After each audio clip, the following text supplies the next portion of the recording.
Everyday injustice. Too many wrongful convictions. Corruption has infected the criminal justice system, leaving too many people helpless, fighting for their lives. Instead of receiving justice, people suffer.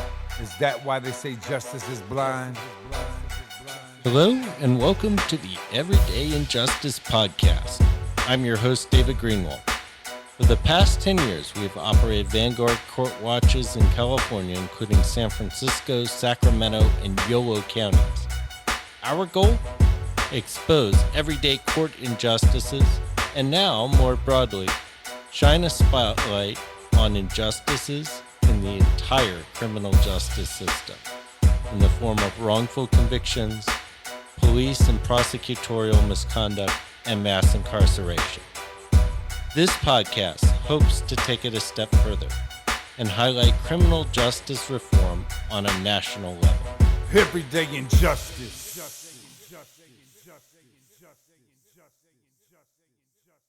Today on Everyday Injustice, we have Dave Beers, who wrote the book Immunity for Murder, the Veronica Taft story. Welcome to our show. Thank you. Glad to be here. So tell us about Veronica Taft. Yeah, it's a pretty amazing story. Not because I wrote it, but because of what happened.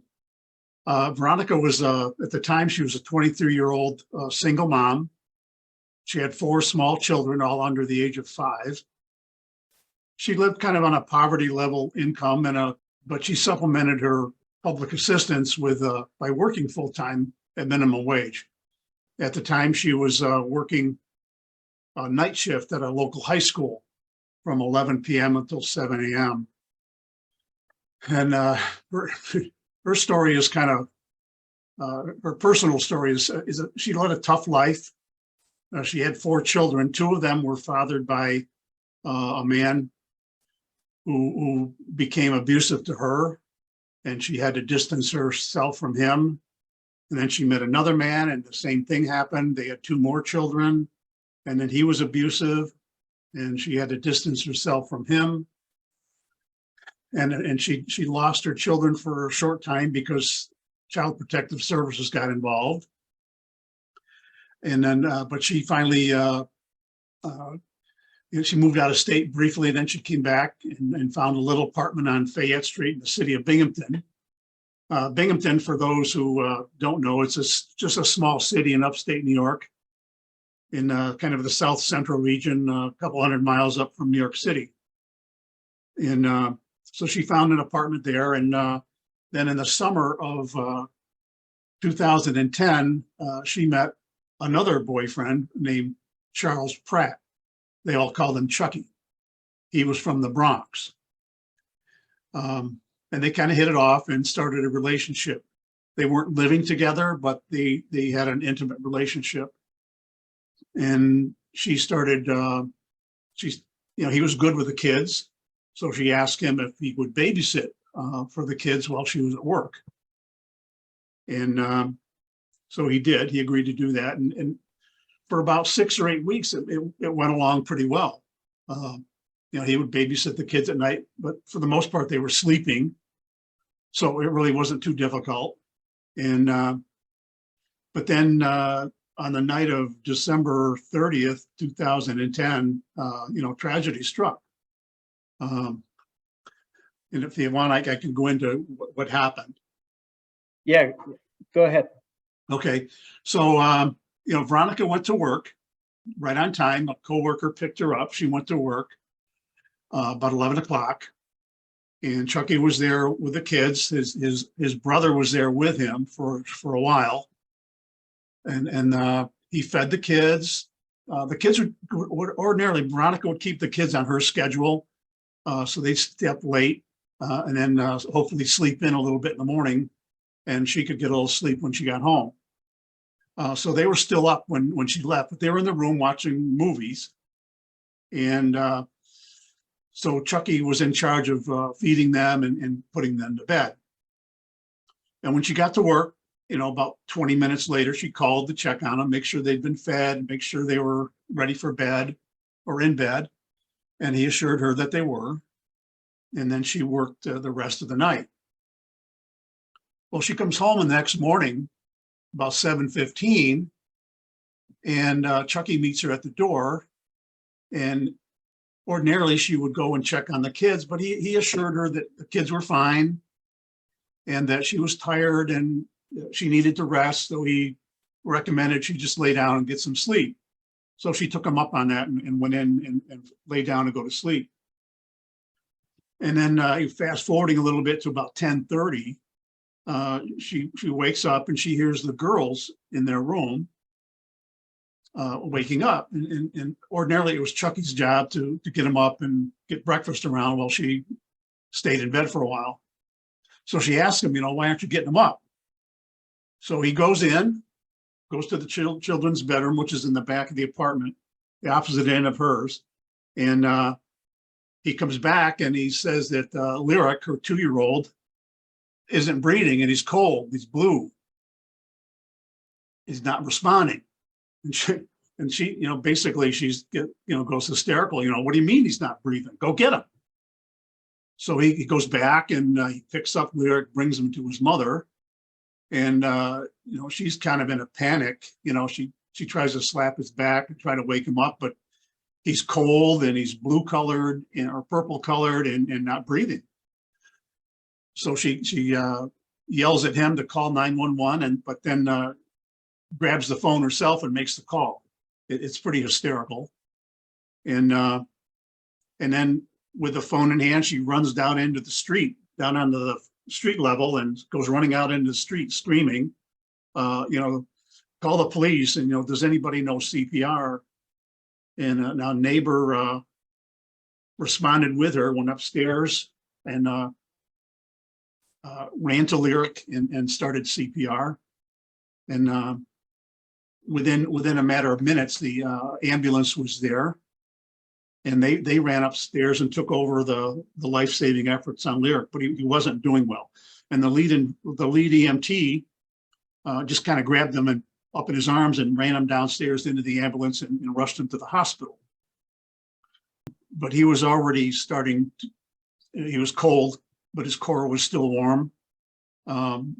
So they were at the hospital within a matter of minutes, and Veronica went with him in the ambulance, and they took him right into the ER. But by the time he got there, his temperature had dropped more than 12 degrees to a critically low 86 degrees Fahrenheit, and he had no pulse, no respiration, no blood pressure. But the staff worked on him pretty feverishly. They took off his clothes and put warm contacts on him and pumped a warm saline solution into his stomach, and tried everything they could to revive him.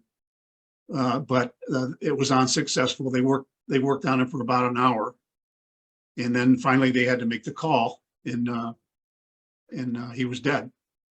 And Veronica was in the waiting room with a couple of police officers, asking some preliminary questions. And then as soon as she found out that he was gone, she was in shock, obviously. And but then within a matter of minutes, they transported her back to the police station for an interview. And prior to that, Chucky had been picked up from the scene, and he was taken to the police station as well. So they were both, Chucky got there about an hour before she did. And the police were trying to interview him, and he was being really combative, asked for a lawyer right away, really kind of bouncing off the walls. And then Veronica came in and they interviewed her. So that's kind of focus on her. Yeah, well, they weren't focusing on her initially. She was being very cooperative. They were being pretty decent with her during her first interview, just asking her what happened. And she explained the whole story, how she'd been at work, and just the same story I just explained. And so they talked to her for, more than 2 hours, maybe closer to 4 hours. And at times leaving her alone in the room. And she was, talking out loud, wondering what happened to her son. And it was pretty emotional. And then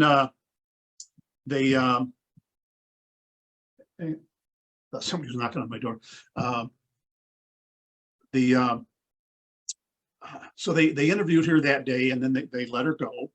And the same thing with Pratt. They let him go, and they continued their investigation. And then the next day, there was an autopsy, and it was determined that it was a homicide, and that he had died from exsanguination, bleeding internally. He had no external bleeding, and his liver was torn and detached from the spine, and he had a major head injury. And the doctor said that either injury would have been fatal, but he felt that the lacerated liver was probably the cause, and they probably lived for about an hour after he was injured because of the amount of swelling to the brain. So they brought Veronica back in on January 1st of 2011. They'd asked Chucky to come back, but he refused. And the first part of her second interview went pretty well. It was just kind of a recap of the first interview. But then they took a written statement from her. And then they left and came back in, and everything changed. They started inferring that she had done something or knew what had happened. She ended up getting angry with them, and questioning them why, and she insisted, look, once you find out the time of death, you'll know it wasn't me. And she even offered to take a polygraph, and they didn't do it, which I found rather strange. So when she left there that day, they leaned on her pretty heavy. So she knew that the tides had turned and she was the suspect. Now, I'm just wondering, was it evident that he was injured from the start, or was it internal and they couldn't even tell what was going on initially? No, it was very evident just from looking at him. In fact, they sent one of their investigators to the hospital to take pictures of the injuries. I mean, he had a big bruise on his chest. He had gouge marks in his neck that looked like they were made from fingernails. He had what looked like a burn on his one of his ears. It was pretty obvious that he'd been beaten rather badly. It didn't appear as though it was an accident. So in terms of her reaction, obviously she was hysterical, but I mean, was she pointing the finger at anyone, or did she not know, or what was going on with her? No, she had no clue what had happened. And she didn't want to believe that Chucky had anything to do with it. She was actually defending him, telling them how good he was with the kids, and didn't want to believe that he had done anything. And she just didn't know what happened. She was assuming all along that he may have fallen out of bed, because the kids, three of the kids slept in a bunk bed, two of them on the bottom and one on top. And they used to take turns as to who slept on top. And she wasn't sure where her son Lyric was sleeping that night. And so she was kind of assuming all along that he had fallen out and been injured himself that way. But during her second interview, they actually broke out numerous photographs of Lyric's injuries and laid them out in front of her, even though she had asked not to see any pictures. And she was just blown away by what she saw. And she just kind of freaked out. But as soon as she saw the pictures herself, she knew it was no accident. What goes wrong with the prosecution that she ends up getting convicted by a jury in all of this? That's a tough one. I still don't understand why they turned their focus on her. Part of it was, I think they were looking for a motive, and they couldn't find any motive for Chucky to have done this. But there were other people that they talked to who were friends or used to be friends with Veronica, who came forward and claimed that she had done all these things with her kids in the past, and that's why Child Protective Services got involved. And they were claiming that, she would beat the kids all the time. She was a crack smoking whore. She'd prostitute herself. She was cooking crack in the bathtub. She was a drug dealer, and all kinds of stuff. And of course, CPS, every time they got called, they investigated. They did the right thing, and they went to her house, checked on the kids. I mean, there was numerous occasions where this happened. And every time they did it, they wrote up their reports, and never once did they ever find anything wrong with the kids. There was no evidence of bruising, injuries, neglect, malnutrition, nothing like that. And they even, at the same time, they did on-the-spot drug tests of Veronica, and never once did she test positive. So all of these alleged things that happened were never substantiated by the authorities.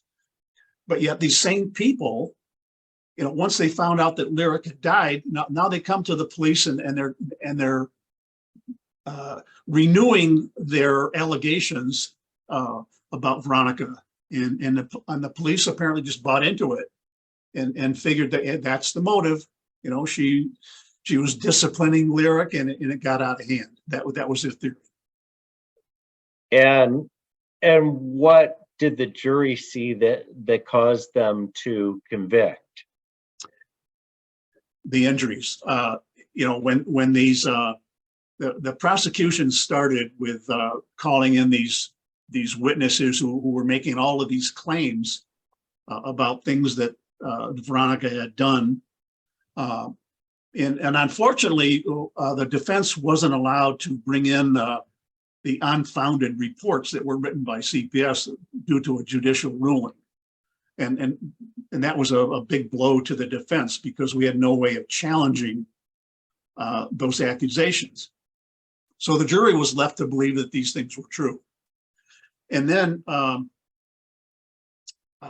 the other thing, right after they testified, they brought in the medical examiner, and he testified about the cause of death. And then, of course, they brought in the pictures of Lyric. And, I sat right at the defense table with Veronica and her attorney. And, when they put those pictures on the big screen, and you kind of glance over and look at the jury, you know what they're thinking. And I think from that point on, they were convinced that she had done this. And I guess I should ask how you got involved and at what point.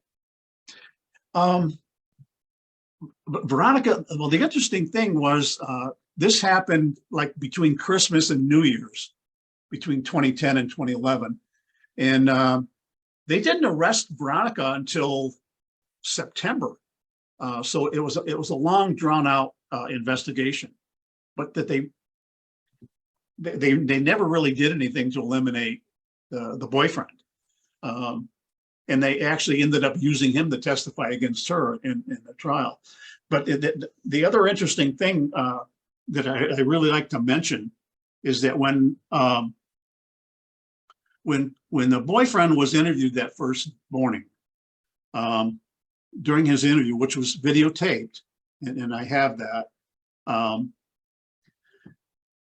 he right near the end of the interview, he'd asked for a cigarette. So the police bring him a cigarette.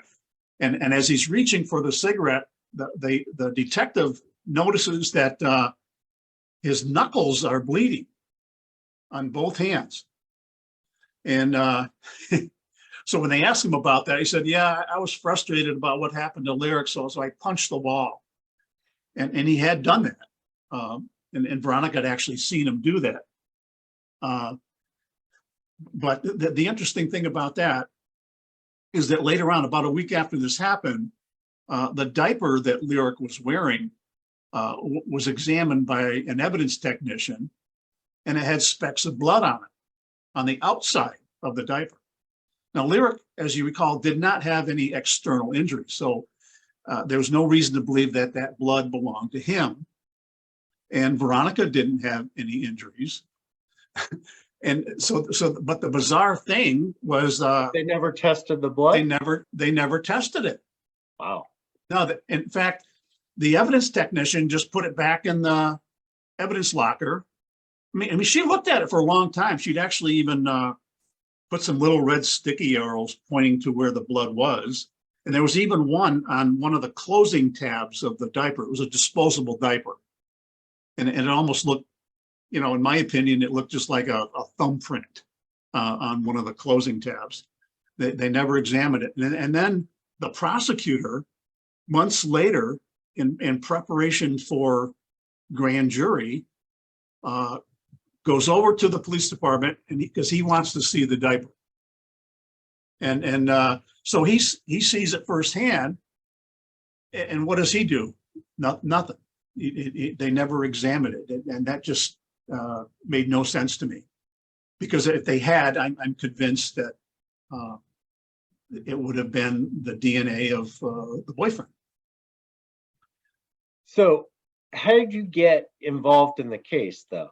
Okay. So after she was arrested in September, her attorney, his name was David Butler, he started receiving, you know, discovery material and going through it. And after about a month of going through it, he called me. He says, I think I need your help on this one. I'd worked with him before on a number of cases. So I started going through it myself, and I was on the same page as he was. You know, something's wrong here.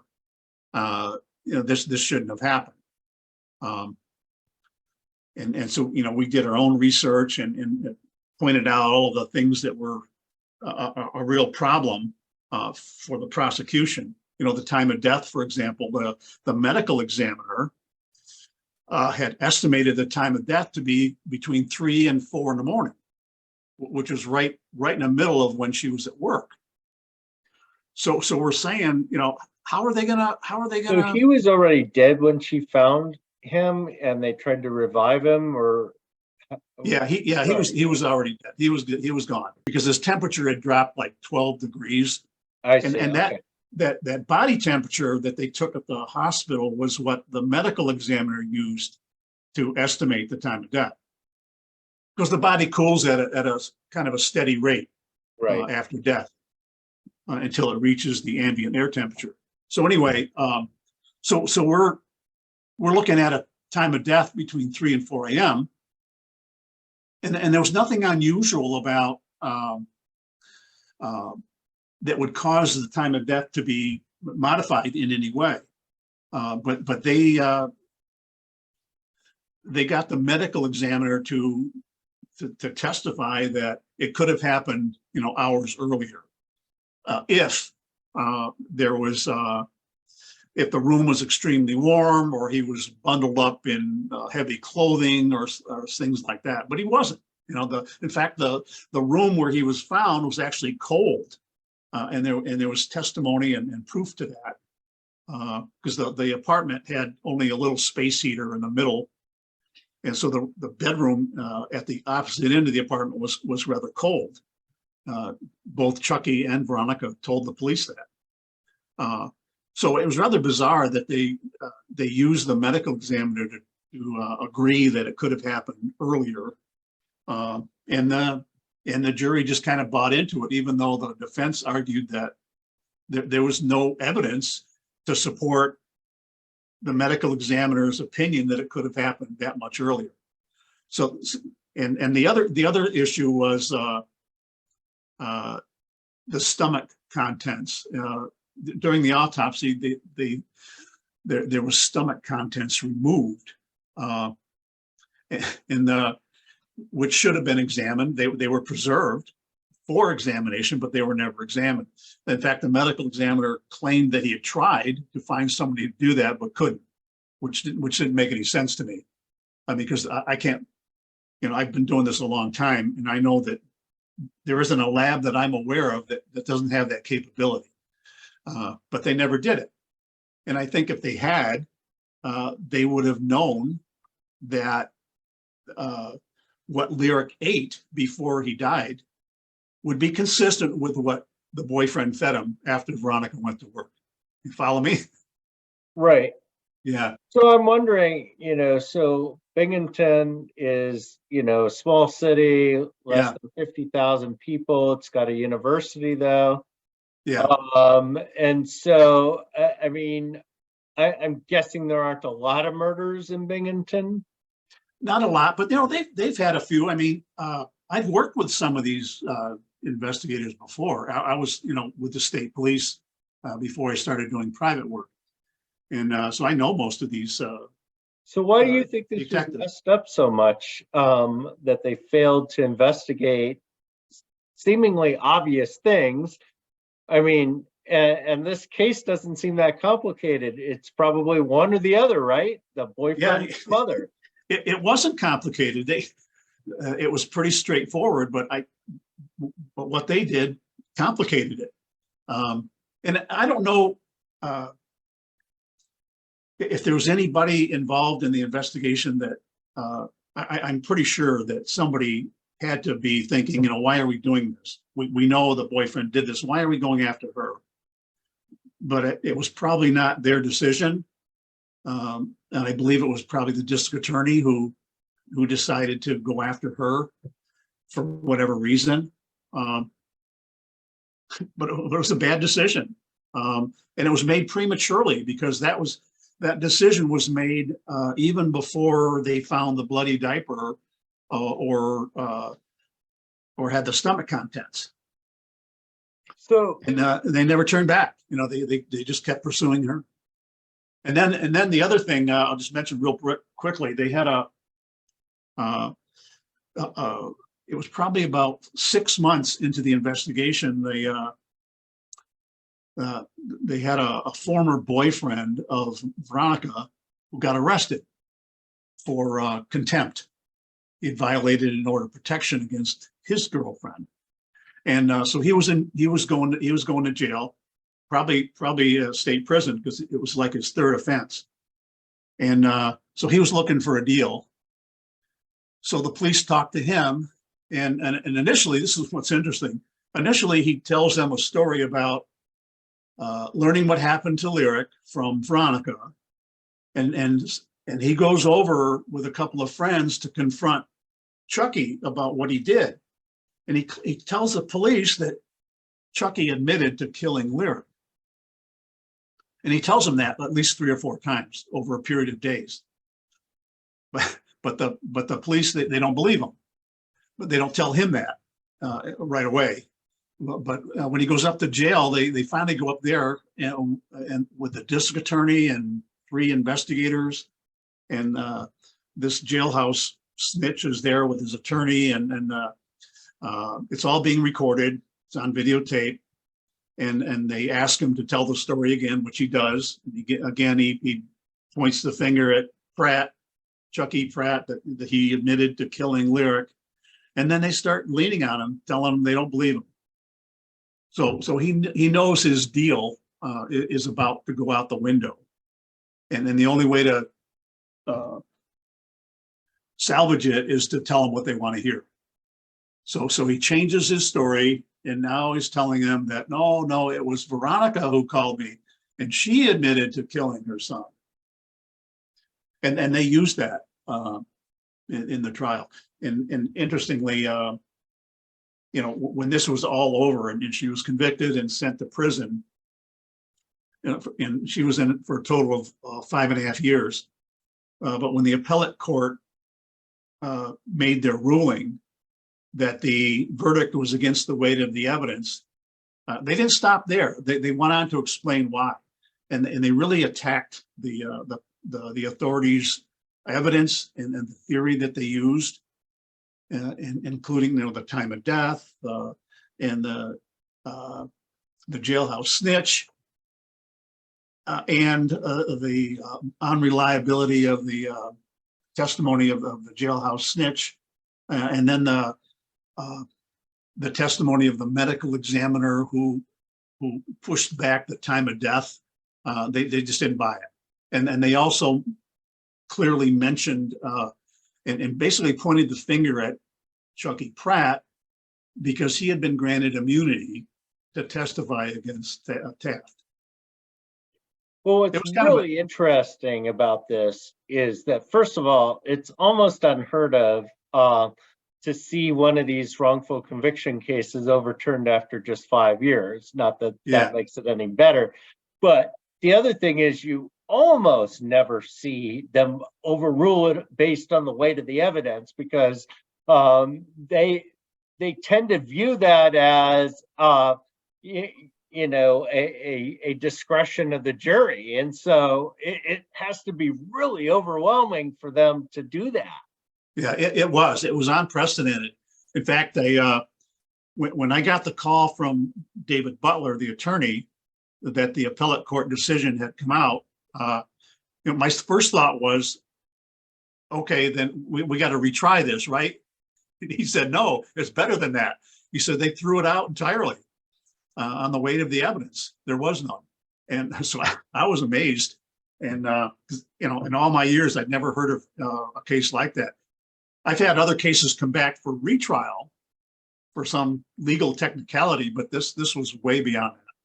Yeah, I mean, that's really extraordinary. I've never seen that before, to be honest, and I've done this for a long time. So, I mean, I keep coming back to this point because this whole case is so baffling. But I mean, why? I mean, I get that, it's a kid that gets killed and it's a brutal murder, but they have the guy. They did have the guy. The wrong way. And if they had just, followed through with the bloody diaper and the stomach contents, they would have had a lock on him. Have you ever talked to the prosecutor or the police to get kind of a sense for why they went this way? No, they don't want to talk to me. I don't think they like me, but it's not nothing I did. It's what they did, right? Or what they didn't do. And then the testimony that they offered during the trial was just, not good. I just kind of rolled my eyes at times with some of the things they said, like Attorney Butler was challenging them on some of the things they didn't do. And what their answer was, well, we didn't know it was a homicide. And one of them went as far as to say, or it could have been a SIDS death. And that just made me roll my eyes. I said, one look at that baby and you don't have to be an expert to rule out a SIDS death. And the other thing about that was, and they said they didn't know it was a homicide, which was ridiculous, because their own lead investigator testified that it would have been remiss not to treat it as a homicide. So they knew it was a homicide, and they took shortcuts during the crime scene work. I mean, real elementary protocol that wasn't followed. It was bad, and that's why I felt compelled to write the story. So what's become of Veronica Taft? Well, after she got out of prison in 2016, it was kind of an uphill battle to get her kids back. So she's back in family court. It took a year to get her two youngest kids back, and her oldest, Haveen, who was 15 now, or was when she got her back. It took 2 years to get her back because she'd been placed in a pre-adoptive home, and it was on the verge of getting adopted. And so she got her back just in the nick of time. So she did get all of her kids back. And she lived in upstate New York for a while. And then she moved out of state. And the last I knew, she's back in the Broome County, Binghamton area. I talk to her once in a while. So how can people get the book? Well, the book, there's a number of ways. If they just go into their web browser and type in my name, David M. Beers, or the title of the book, Immunity for Murder, it'll come up. and there's numerous sales platforms through Amazon, Barnes and Noble, Walmart, those types of things that are available. And it's available in paperback, Kindle, as well as audiobook. I did the audiobook myself. I'd written another story a couple of years back, and the publisher did the audio, and I wasn't real happy with it. So I said, I can do that myself. So I did, and I think it came out pretty good. I actually got an award for my audiobook, so I was pretty proud of that. But and also my website is just davidmbeers.com, and both of my books are on there with some detail about both books and how to purchase them. Interesting story. Very. We've been talking with David Beers. He wrote the book Immunity for Murder, the Veronica Taft story. Very interesting case of wrongful conviction and just kind of negligence on the part of the police and prosecutors. Like I said, this is not, from your description, this didn't seem like it should have been a difficult case for them to be able to figure out. No, it wasn't. I mean, it was clearly, I'm sure that the district attorney at the time, who he was right there on that first day in the Binghamton Police Department squad room. So he was monitoring what was going on. And I'm sure he was concerned when Charles Pratt asked for a lawyer, because anything he said thereafter that they could never use. So he probably thought it would be difficult prosecuting him.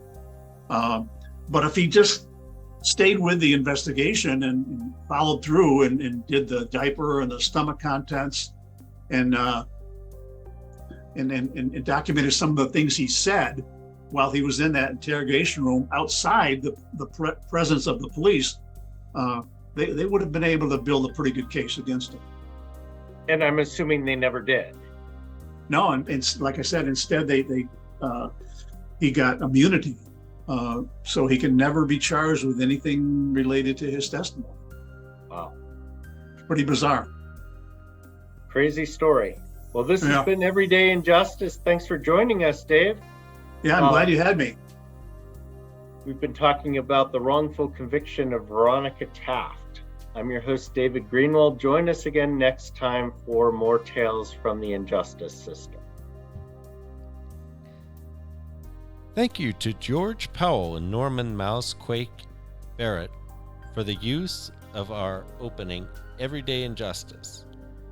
You can see more of George's music at www.justiceforgeorgepowell.com. That's Justice for George Powell, all one word, .com.